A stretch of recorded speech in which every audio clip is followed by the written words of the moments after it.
Okay, on occasion, my podcast is dominated a little more by the mental and social aspects of it over the physical. And in this case, I want to talk a little bit about the mental and social and some of the things that enter into the picture. Okay, you may not recognize her, but the flight attendant on the right is Elaine Murphy, who lives in Harrison. She attends Northside and was in Rocksteady Boxing with me, and we call her Elaine from the Airplane. If you saw the movie Airplane, there's a famous Elaine in there. Stand by for the most extraordinary chain of events ever swept up into high adventure. Hey Larry, where's the forklift? Forklift! It's over there for the baggage loader. Airplane. Airplane is drama. This is Dr. Brody at the Mayo Clinic. There's a passenger on your Chicago Flight 209, a little girl named Lisa Davis, en route to Minneapolis. She's scheduled for a heart transplant. I want you to make sure that she's kept in a reclined position and that a continuous watch is kept on her IV. Airplane is action.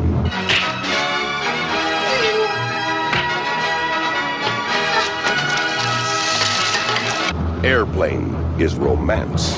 I love you, Elaine. I love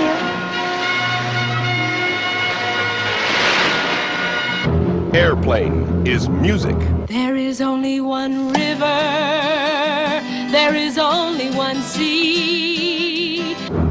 Airplane is dancing. Staying alive, staying alive. Staying alive. Never has the screen been so big. You ever been in a cockpit before? No, sir, I've never been up in a plane before. Peter Graves, You ever seen a grown man naked?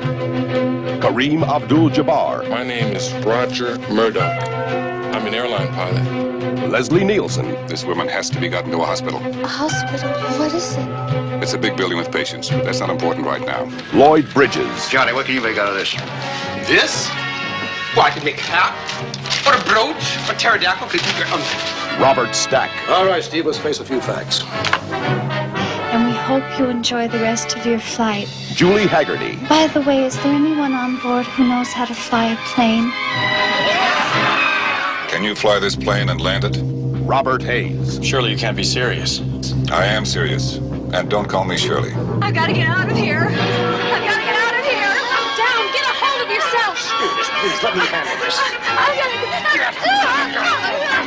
Calm down. Now get back to your seat. I'll take care of this. Calm down. Calm down. Get a hold of yourself.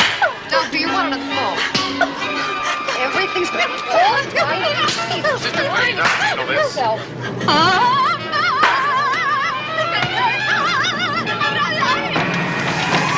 Mayday! Mayday!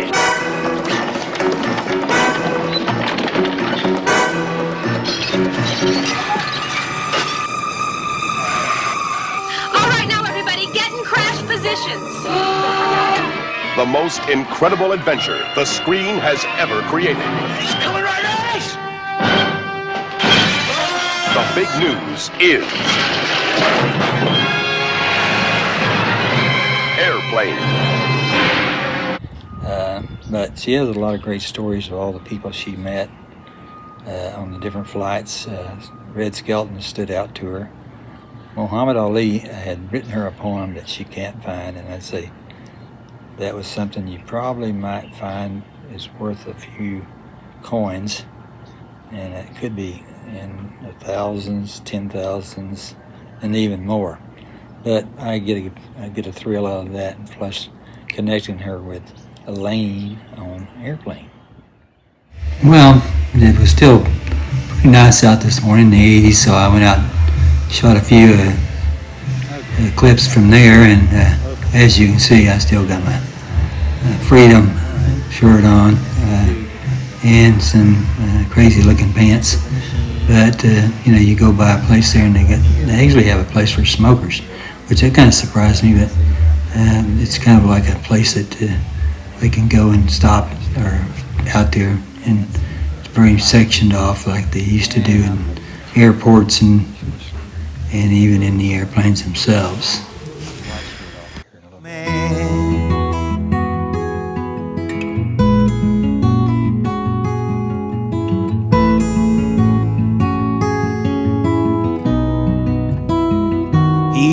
was a lion. We were a father's pride, but I was the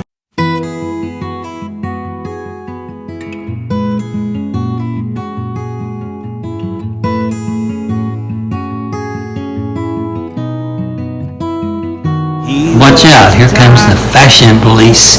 The wonderful Wizard of Oz. We hear he is a whiz of a whiz, if ever a whiz there was. If ever a whiz there was, the Wizard of Oz is one because of the wonderful things he does. We're off to see the wizard, the wonderful Wizard of Oz. There's been a lot of success stories around the Northwest Arkansas, and then you can go up to other places like Epic and Madison, Wisconsin. So I'll let you do that. But now we're making a trip down to Little Rock, and you say, well, why have you not left Harrison previously? Well, a lot of that had to do with personal reasons and health, but at this time it's time to make the move, and we want to be closer to our doctors at UMS, and we found a prime location there, the Villas of Chenal in Little Rock, and we'll be very close to UMS and also to all the other activities, and of course our son and his family. Okay, this piece involves spinal cord stimulator. I never sit still as far as looking at different options, and Dr. Jarna Shaw explains what he does to limit the error message or pain messages, I guess. Well, one of the funny things about the spinal cord stimulator was that it did require for me to be put all the way out for the surgery. It was in the back, and Sandy had experienced COVID at that time, and so she wasn't able to come, and so my designated driver was Christy Laird. Now, she has a driver's license, but she does not drive, so you can imagine she rode down with me, and she was able to show her license, and then again we went through the procedure, and of course I drove down and I drove back, and that's part of the experience here of driving. I've done that several times through the years, and my son's pretty well aware of that. I had steroid shots in the back, and sometimes I would drive up there, and sometimes I could get by without a designated driver, but other times he might have to sign in for me. But then again, I might be parked near a restaurant. I think there was an IHOP close by that I could get to afterwards and have my car parked. So there's ways of getting around the driving part, and I've done that over the years.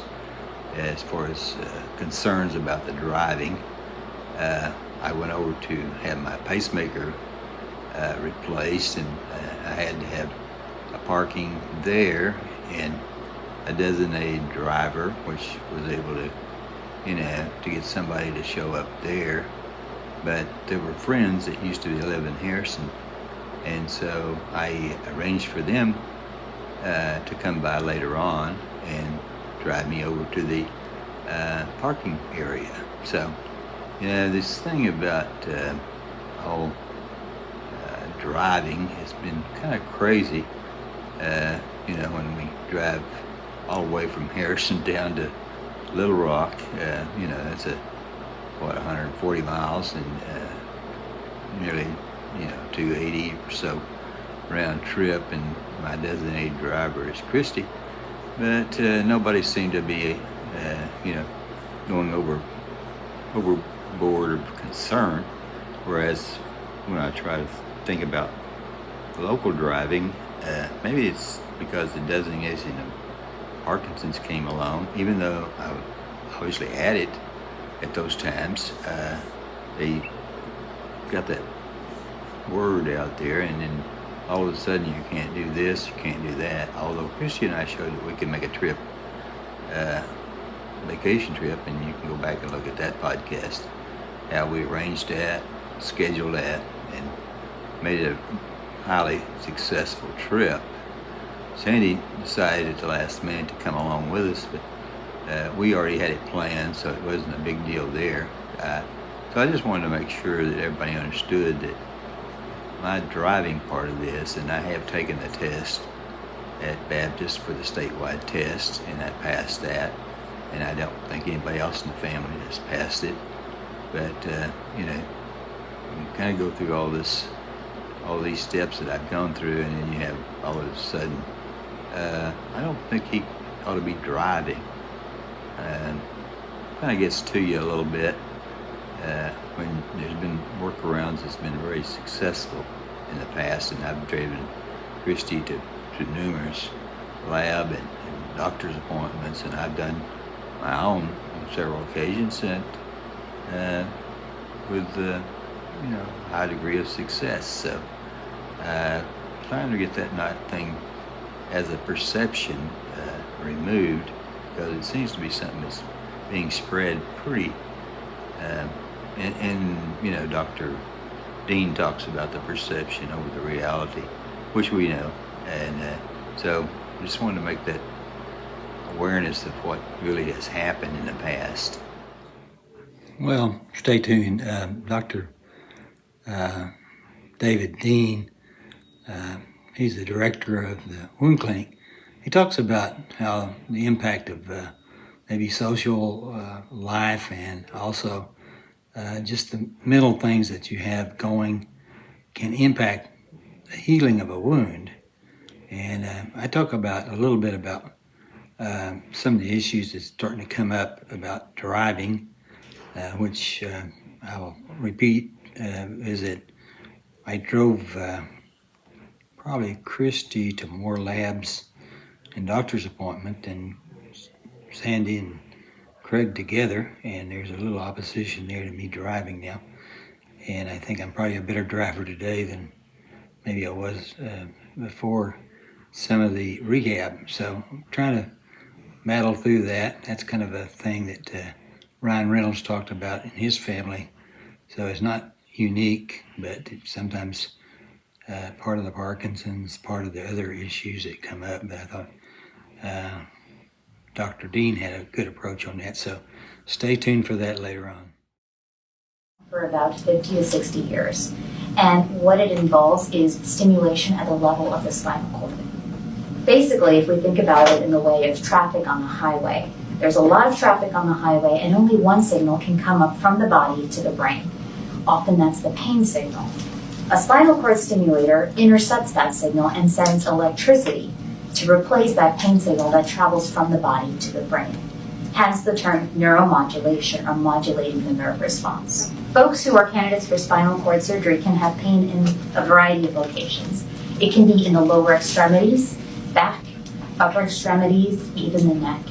It all depends on where their pain is, and for that we alter and change the type of treatment we use. Herb had been taking medications before and still having a lot of burning pain, both in his legs and in his feet. And I believe he was also having some pain in his back too. So before the procedure, it was affecting his quality of life every single day. We are 6 weeks post-operatively now, and he's at about 70-75% pain improvement from both the symptoms, increased level of activity, being able to participate and do the things with the people he cares about.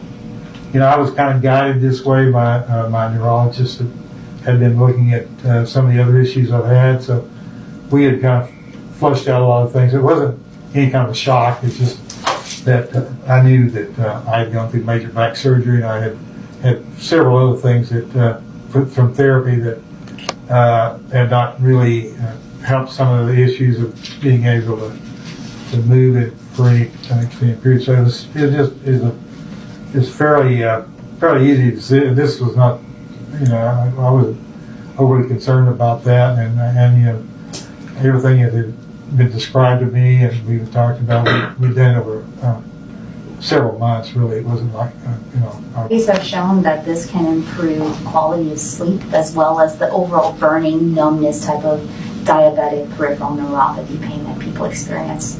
One of the prime reasons I consider stimulation for my patients is to look at their quality of life. and see what I can do from my standpoint to improve their quality of life. And I found this to be really effective and efficacious for the correct patient. Whoever comes and sees me, we have a long discussion about the risks and benefits. I don't believe in jumping to conclusions, so we look at the pros and cons, and we take time, we pause, we talk about it, and we give time for folks to do their own research, to make the decision that's best for them. Yeah, I definitely would, as I think I commented earlier, I would like to try that before major surgery if I knew what I know now. But again, things have changed so rapidly. That's why it's good to get this information out. It's that, some of the older people are now being kind of the trial for a lot of younger people and a lot of disabilities through issues with backs. And so there's a lot of things that can be done, even at this stage of my life that I think are very productive to do this and for myself and for others, I think. So. Over the last 6 months, I've spent quite a bit of time in the wound clinic, and the director there is Dr. David Dean, and he knows quite a bit about the family. He went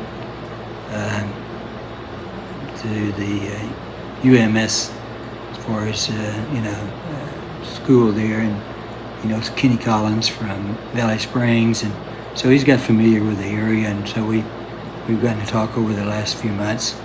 But he always gets into the family and how Chrissy's doing, and so I laid out a situation that I've described on Facebook about her recent treatments and getting ready for some of the other additional treatments for her cancer. And of course my wife having some of the stress of the cancer. This is hers ovarian. But I wanted to show you this because a lot of things we talk about are such that it indicates how social and mental issues can enter into your rehabilitation, and sometimes, particularly in the case of wounds, I think that's what Dr. Dean's saying, that it may override some of the things we're trying to do as wounds. So he wants to get a good connection on that. So you'll hear a little bit of that. But for the most part, he's a very skilled doctor. He was a heart doctor, and he did heart surgery, so he kind of knows the whole circulatory system, and so he's a good person to talk to get a good feel for the big picture. We're trying to see, she's seeing a cardiologist today. She's really been kind of depressed, and between her and her mother, they're not doing the best. Is she in the hospital or outpatient? She's outpatient. In fact, she wouldn't even hardly talk last night. I mean, she talked today, but she's been trying to do this chemo, and she's having some issues. They had to do something to get her fluids up, and they've tried it twice, and she's going to try it again Friday and see if they'll do it. A little bit like me and my PAD. I can't get my fluids up to do the PAD thing either. Well, they tell me this right one's coming along. They're more concerned that the left one has some bones showing. Now the right one looks tremendously better. Yeah, but you said that's what I was wondering about, the bone thing in the left. You were talking about the original one right over here then. Yeah. Is that kind of like an infection, or what's that like? I don't know. Yeah. Are you bearing weight on it? No, I'm not transferring with weight on your heel, not lying with weight on your heel. No, I try to do the therapy thing, but where are they seeing the bone? In this undermining down here, she said it goes. Yeah, that's what I was wondering when she said that. I couldn't figure out what she meant. Yeah, let's stay with the prisma there. And just pack the prisma into that. You think it? I think she they said both something look about packing. But I do think getting back, with Dr. Allen would be helpful. Yeah, well, I didn't know.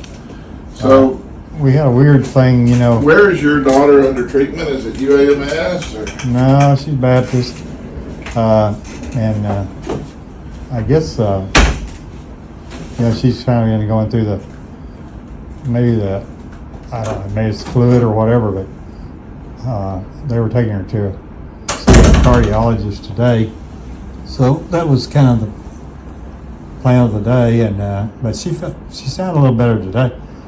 Sometimes, and that's a little bit my concern, is I'm not really being able to interact with her, and I think her mom and her, they don't get along real well. I mean, it's just mother-daughter thing. It's not her mother gets like she's going to die tonight type of thing, and then I talked to her and she sounds okay. We went to ball games, and we just did a lot of stuff together, and I think it's you kind of miss that.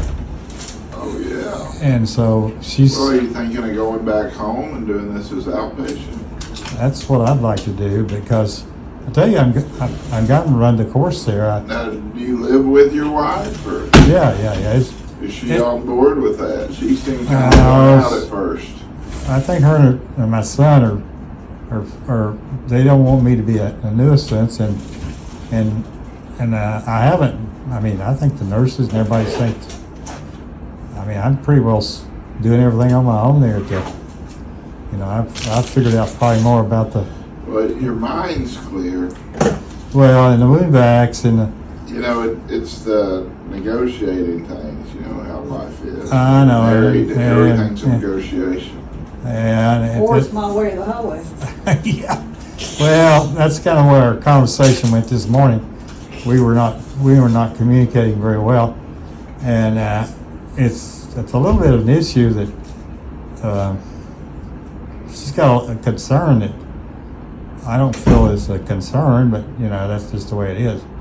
She doesn't want somebody else to be a nuisance and have to take care of the person, and I've been doing everything there at the place there. I mean, I try to do more with the wound vac than most of the nurses. There's one or two nurses there that can do something, but the rest of them. You have a video of your wedding. You could replay your vows for her in sickness and in health. Love, honor, and cherish. Yeah.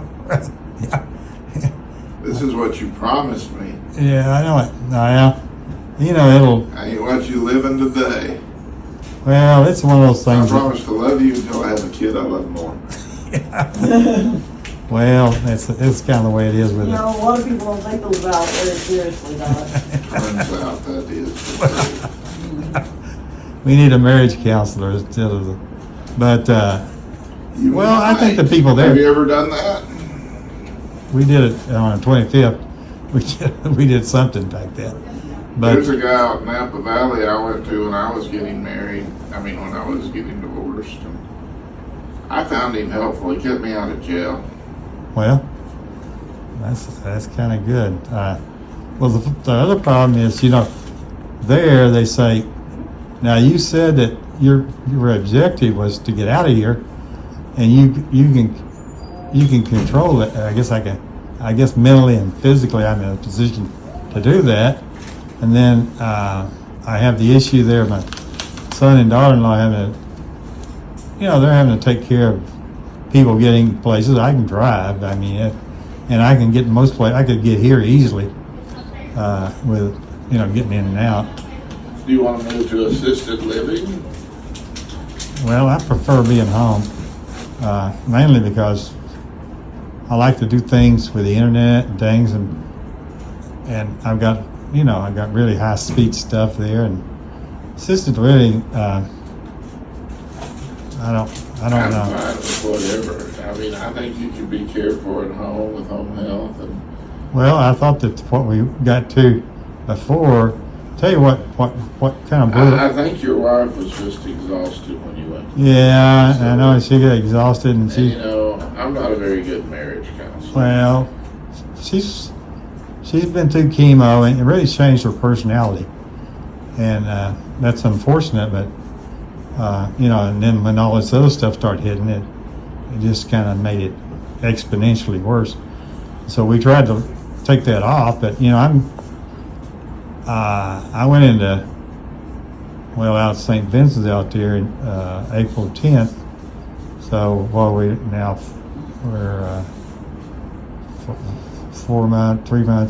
3 months in this. That's a long, kind of, to me, for rehab. And I'm sure it isn't some people, but I feel mentally pretty alert, and I feel the other. So I was trying to get away from some of that issue, but there's 3 months. I've been on the wound vac for, one of them's 5 months and the other's about 2 months. Yeah, sometimes they take longer. Yeah. We'll be glad to take care of you wherever you are. Yeah, Whatever you want to do. I think these are more social issues than wound issues. Yeah, it could be. You're able to stay off of it. You're able to avoid pressure to these areas and have adequate care. You've got good resources. And you're clearing your thinking. Clearing the what? Your thinking. You know, you want to be near your daughter. Your wife wants to be near your daughter. Your wife doesn't want any more work. And so you've got to figure out a way to be there without being work. And, that's what we're trying to get worked out. My son is... My brother always says, it's not what you actually do, it's how you're perceived. Yeah. and your mere presence there may offer the perception. You have your son and more work. And of course your daughter-in-law's having to do a lot of work, and that kind of gets my son kind of involved in the sense that he wants me to not be another factor in that, which that's why I've got like wheelchairs, and I've got a bunch of stuff. That is one of the coolest wheelchairs I've ever seen. Well, this one's a little more power in it, and I drive back and forth over to my place, but I have to have people check me out and check me back in, So, but no, we're just a tenth. Do you have somebody here with you today? No. They just meet you over there to check you out and check you in. The whole thing is pretty self-sufficient, and that's the thing, with my son, he will follow me over and follow me back, because that's kind of the procedure they have. It's like 1/10 of a mile. It's like around the corner. You go out and go around the corner, and we're to their house, and it's just you just got a lot more stuff you're used to using and doing, and I basically have a bedroom office, so I can work out of there. And we have that enough room separation. It's not a big deal from that standpoint. It's just that people get in their mind that you're going to be having to have them take you places and do things, and that's not the case.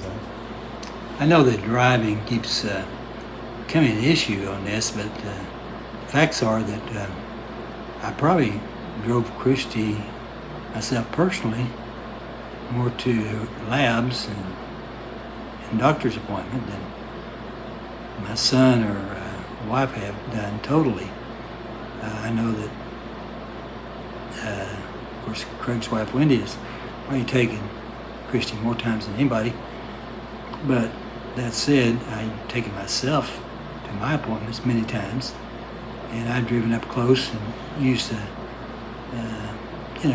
walker, preferably the four-wheel walker that's lightweight, and got in and out okay. So I'm not sure if it's a really problem or excuse or whatever, but I didn't want to make it sound like from my standpoint that it had ever been a problem. Now, when I was in Harrison, I had a couple of things where I backed into somebody, but that was a totally different situation, and actually was a lot of things were going on at that time that were totally different than here, and I haven't had any kind of an issue like that. And we've gone to Walmart, Costco, and again, we've gone just myself and Christy, so I'll make sure that you understand that.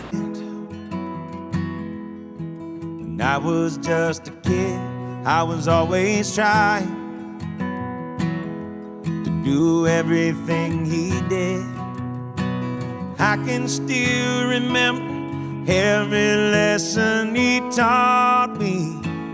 Growing up, learning how to be like my old man.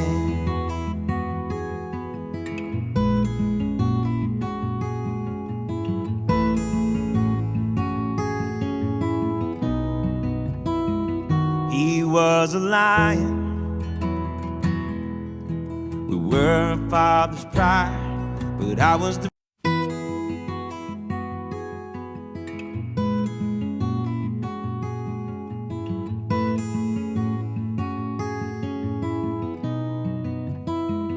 He was a giant. When I was just a kid, I was always trying to do everything he did. I can still remember every lesson he taught me. Growing up, learning how to be like my old man.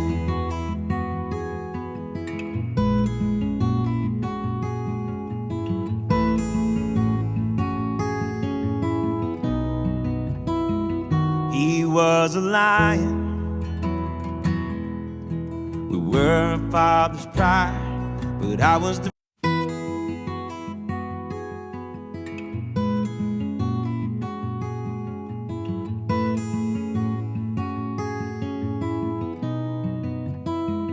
He was a giant.